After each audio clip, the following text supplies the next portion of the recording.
Welcome back to Blow Up. I am here to get into this, to read the next segment of the book. Today's Friday. And Saturday and Sunday I'm going to run around town. I'm excited about that.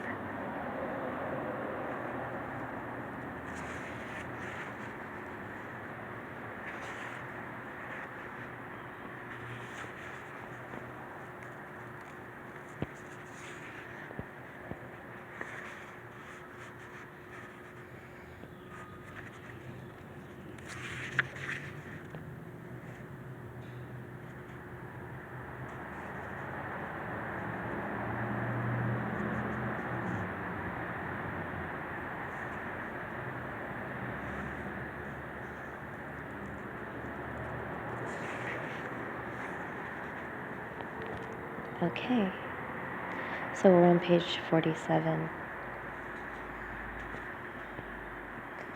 As it is, we are stuck together for the next few weeks, so grow up and get over it.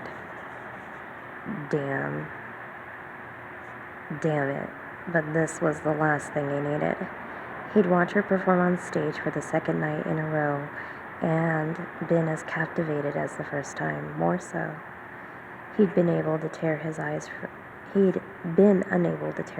from her, unable to stop his mind from running riot as he mentally undressed her, unable to stop his heart throbbing in response to her melodious singing.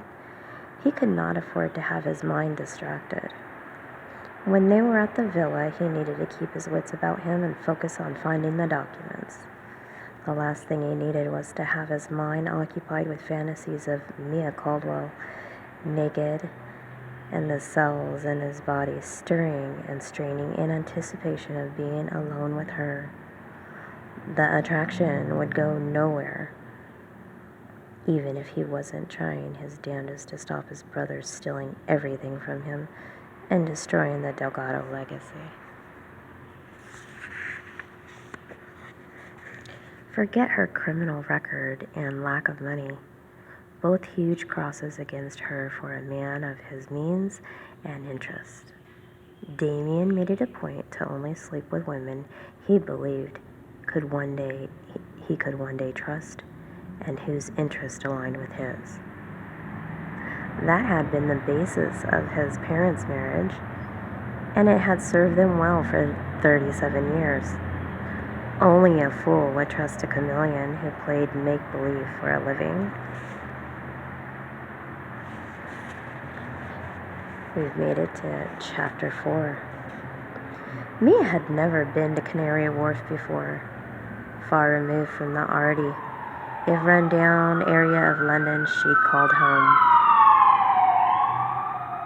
Canary Wharf was crammed with skyscrapers that mingled with converted ironwork buildings and yachts and boats moored where the river Thames meandered.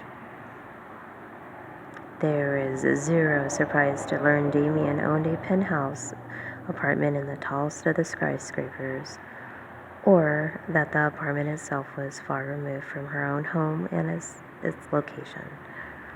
It was so much like she imagined that she couldn't help her bark of laughter when she stepped in it. What's so funny? What's funny? He asked. Oh, she shrugged and rummaged in her overnight bag for her phone. I was just wondering where all your stuff was. Obviously, the apartment was ginormous and had the exquisite views, accessed by floor-to-ceiling windows across every wall overlooking the Thames.